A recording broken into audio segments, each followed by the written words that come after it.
Klaus, thank you very much. Thanks for inviting me. Klaus said it's about time you showed up. Proud to be here. Laura and I are so honored that, Klaus, you gave us a chance to come. I do want to thank President Mubarak and Mrs. Mubarak for their wonderful hospitality. I want to thank the members of Congress who are here. I appreciate the heads of state who have joined us. I thank the foreign ministers who are here, including my own, Secretary of State Condoleezza Rice. And I want to thank the members of the Diplomatic Corps. Laura and I are delighted to be in Egypt, and we bring the warm wishes of the American people. We're proud of our long friendship with your citizens. We respect your remarkable history. And we're humbled to walk in the ancient land of pharaohs, where a great civilization took root and wrote some of the first chapters in the epic story of humanity. America's a much younger nation, but we made our mark by advancing ideals as old as the pyramids. Those ideals of liberty and justice have sparked a revolution across much of the world. This hopeful movement made its way to places where dictators once reigned, and peaceful democracies seemed unimaginable. Places like Chile, and Indonesia, and Poland, and the Philippines, and South Korea. These nations have different histories and different traditions, yet each made the same democratic transition, and they did it on their own terms. In these countries, millions every year are rising from poverty. Women are realizing overdue opportunities, and people of faith are finding the blessing of worshiping God in peace. All these changes took place in the second half of the 20th century. I strongly believe that if leaders like those of you in this room act with vision and resolve, the first half of the 21st century can be the time when similar advances reach the Middle East. This region is home to energetic people, a powerful spirit of enterprise, and tremendous resources. It is capable of a very bright future, a future in which the Middle East is a place of innovation and discovery, driven by free men and women. In recent years, we've seen hopeful beginnings toward this vision. Turkey, a nation with a majority Muslim population, is a prosperous modern democracy. Afghanistan, under the leadership of President Karzai, is overcoming the Taliban and building a free society. Iraq, under the leadership of Prime Minister Maliki, is establishing a multi-ethnic democracy. We've seen the stirrings of reform from Morocco and Algeria to Jordan and the Gulf states. And isolation from the outside world is being overcome by the most democratic of innovations, the cell phone and the internet. America appreciates the challenges facing the Middle East, yet the light of liberty is beginning to shine. There's much to do to build on this momentum, from diversifying your economies to investing in your people to extending the reach of freedom. Nations across the region have an opportunity to move forward with bold and confident reforms and to lead the Middle East to its rightful place as a center of progress and achievement. Taking your place as a center of progress and achievement requires economic reform. This is a time of strength for many of your nation's economies. Since 2004, economic growth in the region has averaged more than 5%. Trade has expanded significantly. Technology has advanced rapidly. Foreign investment has increased dramatically, and unemployment rates have decreased in many nations. Egypt, for example, has posted strong economic growth, developed some of the world's fastest growing telecommunications companies, and made major investments that will boost tourism and trade. In order for this economic progress to result in permanent prosperity and an Egypt that reaches its full potential, however, economic reform must be accompanied by political reform, and I continue to hope that Egypt can lead the region in political reform.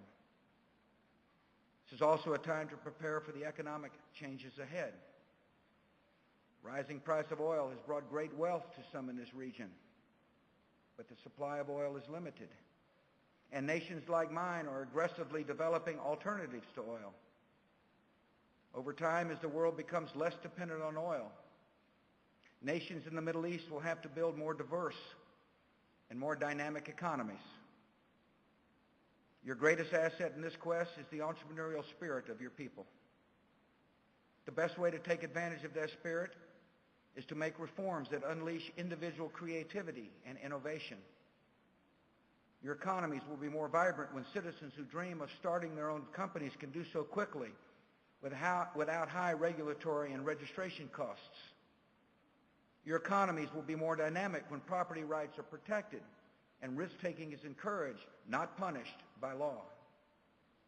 Your economies will be more resilient when you adopt modern agricultural techniques that make farmers more productive and the food supply more secure. And your economies will have greater long-term prosperity when taxes are low and all your citizens know that their innovation and hard work will be rewarded.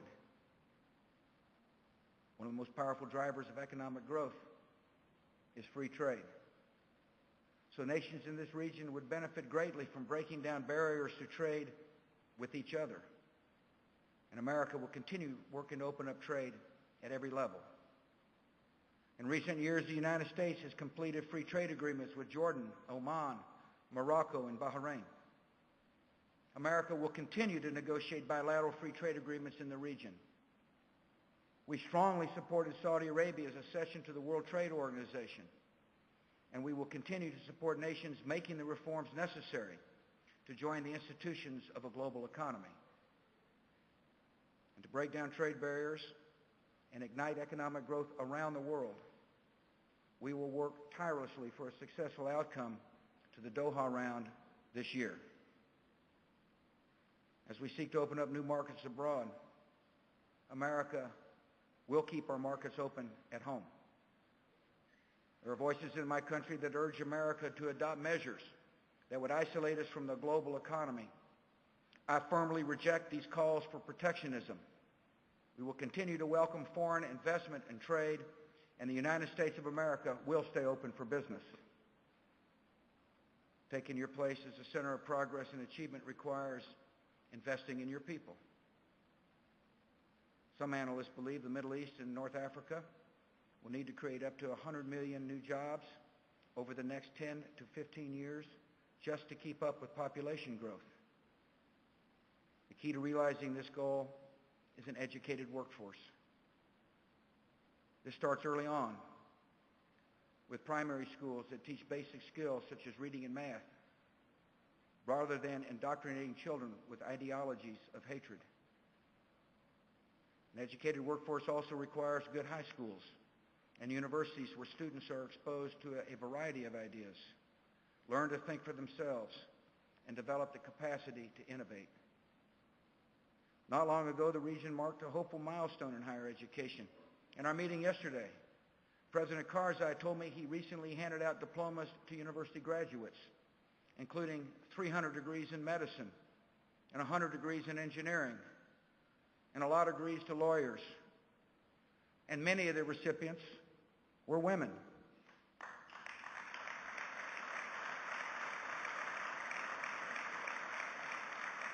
The people of the Middle East can count on the United States to be a strong partner in improving your educational systems. We're sponsoring training programs for teachers and administrators in nations like Jordan and Morocco and Lebanon. We sponsored English language programs where students can go for intensive language instruction. We've translated more than 80 children's books into Arabic. We've developed new online curricula for students from kindergarten through high school. It's also in America's interest to continue welcoming aspiring young adults from this region for higher education to the United States. There were understandable concerns about student visas after 9/11. My administration has worked hard to improve the visa process, and I'm pleased to report that we're issuing a growing number of student visas to young people from the Middle East, and that's the way it should be. And we'll continue to work to expand educational exchanges because we benefit from the contribution of foreign students who study in America, because we're proud to train the world's leaders of tomorrow, and because we know there is no better antidote to the propaganda of our enemies than firsthand experience with life in the United States of America. Building powerful economies also requires expanding the role of women in society. This is a matter of morality and of basic math.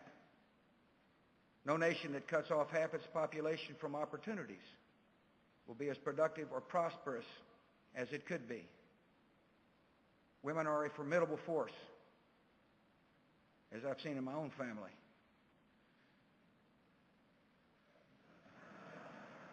And my own administration.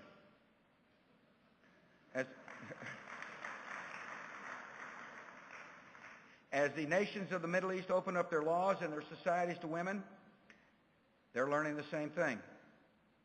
I applaud Egypt. Egypt is a model for the development of professional women. In Afghanistan, girls who were once denied even a basic education are now going to school. And a whole generation of Afghans will grow up with the intellectual tools to lead their nation toward prosperity. In Iraq and Kuwait, women are joining political parties and running campaigns and serving in public office. In some Gulf states, women entrepreneurs are making a living and a name for themselves in the business world. Recently, I learned of a woman in Bahrain who owns her own shipping company. She started with a small office and 2 employees. When she first tried to register her business in her own name, she was turned down. She attended a business training class and was the only woman to participate. And when she applied for a customs license, officials expressed surprise because no woman had ever asked for one before. And yet, with hard work and determination, she turned her small company into a $2 million enterprise. And this year, Huda Janahi was named one of the 50 most powerful businesswomen in the Arab world.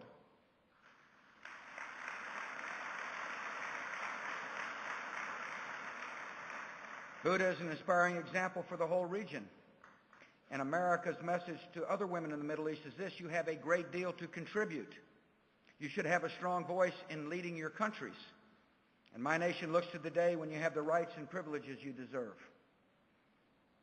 Taking your place as a center of progress and achievement requires extending the reach of freedom. Expanding freedom is vital to turning temporary wealth into lasting prosperity. Free societies stimulate competition in the marketplace. Free societies give people access to information they need to make informed and responsible decisions. And free societies give citizens the rule of law, which exposes corruption and builds confidence in the future. Freedom is also the basis for a democratic system of government, which is the only fair and just ordering of society, and the only way to guarantee the God-given rights of all people. Democracies do not take the same shape. They develop at different speeds and in different ways, and they reflect the unique cultures and traditions of their people. There are skeptics about democracy in this part of the world. I understand that. But as more people in the Middle East gain firsthand experience from freedom, many of the arguments against democracy are being discredited. For example, some say that democracy is a Western value that America seeks to impose on unwilling citizens. This is a condescending form of moral relativism. The truth is that freedom is a universal right, the Almighty's gift to every man, woman, and child on the face of the earth. And as we've seen time and time again, when people are allowed to make a choice between freedom and the alternative, they choose freedom. In Afghanistan, 8 million people defied the terrorist threats to vote for a democratic president. In Iraq, 12 million people waved ink-stained fingers to celebrate the first democratic election in decades. And in a recent survey of the Muslim world, there was overwhelming support for one of the central tenets of democracy, freedom of speech. 99% in Lebanon, 94% here in Egypt, and 92% in Iran. There are people who claim that democracy is incompatible with Islam. But the truth is that democracies, by definition, make a place for people of religious belief. America is one of the world's leading democracies, and we're also one of the most religious nations in the world. More than 3/4 of our citizens believe in a higher power. Millions worship every week and pray every day. And they do so without fear of reprisal from the state. In our democracy, we would never punish a person for owning a Quran. We would never issue a death sentence to someone for converting to Islam. Democracy does not threaten Islam or any religion. Democracy is the only system of government that guarantees their protection. Some say any state that holds an election is a democracy. But true democracy requires vigorous political parties allowed to engage in free and lively debate. True democracy requires the establishment of civic institutions that ensure an election's legitimacy and hold leaders accountable. And true democracy requires competitive elections in which opposition candidates are allowed to campaign without fear or intimidation. Too often in the Middle East, politics has consisted of one leader in power and the opposition in jail.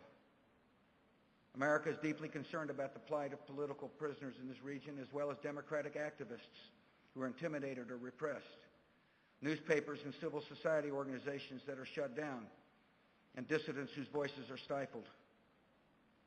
The time has come for nations across the Middle East to abandon these practices and treat their people with dignity and the respect they deserve. I call on all nations to release their prisoners of conscience, open up their political debate, and trust their people to chart their future.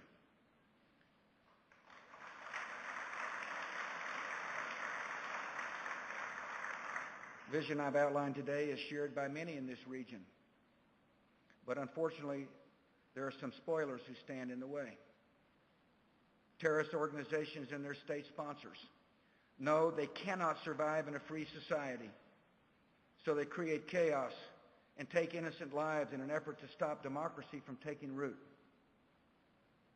They're on the wrong side in a great ideological struggle, and every nation committed to freedom and progress in the Middle East must stand together to defeat them. We must stand with the Palestinian people who have suffered for decades and earned the right to be a homeland of their own, to have a homeland of their own. I strongly support a two-state solution, a democratic Palestine based on law and justice that will live with peace and security alongside a democratic Israel.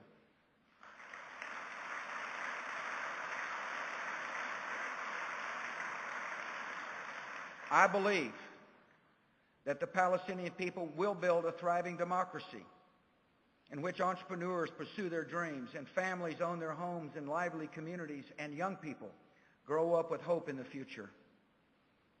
Last year in Annapolis, we made a hopeful beginning toward a peace negotiation that will outline what this nation of Palestine will look like. A contiguous state where Palestinians live in prosperity and dignity.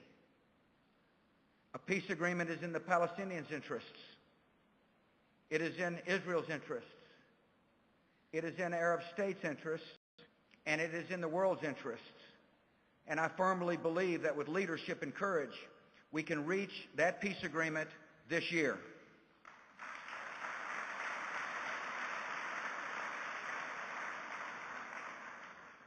This is a demanding task. It requires action on all sides. Palestinians must fight terror and continue to build the institutions of a free and peaceful society. Israel must make tough sacrifices for peace and ease the restrictions on the Palestinians. Arab states, especially oil-rich nations, must seize this opportunity to invest aggressively in the Palestinian people and to move past their old resentments against Israel. And all nations in the region must stand together in confronting Hamas, which is attempting to undermine efforts at peace with acts of terror and violence. We must stand with the people of Lebanon in the struggle to build a sovereign and independent democracy. This means opposing Hezbollah terrorists funded by Iran, who recently revealed their true intentions by taking up arms against the Lebanese people. It's now clearer than ever that Hezbollah militias are the enemy of a free Lebanon. And all nations, especially neighbors in the region, have an interest to help the Lebanese people prevail. We must stand with the people of Iraq and Afghanistan and other nations in the region fighting against al-Qaeda and other extremists. Bin Laden and his followers have made clear that anyone who does not share their extremist ideology is fit for murder. That means every government in the Middle East is a target of al-Qaeda. And America is a target too. And together we will confront and we will defeat this threat to civilization. We must stand with the good and decent people of Iran and Syria, who deserve so much better than the life they have today. Every peaceful nation in the region has an interest in stopping these nations from supporting terrorism. And every peaceful nation in the region has an interest in opposing Iran's nuclear weapons ambitions. To allow the world's leading sponsor of terror to gain the world's deadliest weapon would be an unforgivable betrayal of future generations. For the sake of peace, the world must not allow Iran to have a nuclear weapon. Changes I've discussed today will not come easily. Change never does. But the reform movement in the Middle East has a powerful engine: demographics. 60% of the population is under 30 years old. Many of these young people surf the web, own cell phones, have satellite televisions. They have access to unprecedented amounts of information. They see what freedom has brought to millions of others and contrast that to what they have at home. Today I have a message for these young people. Some will tell you change is impossible, but history has a way of surprising us, and change can happen more quickly than we expect. In the past century, one concept has transcended borders, cultures, and languages. In Arabic, Hurriya. In English, freedom.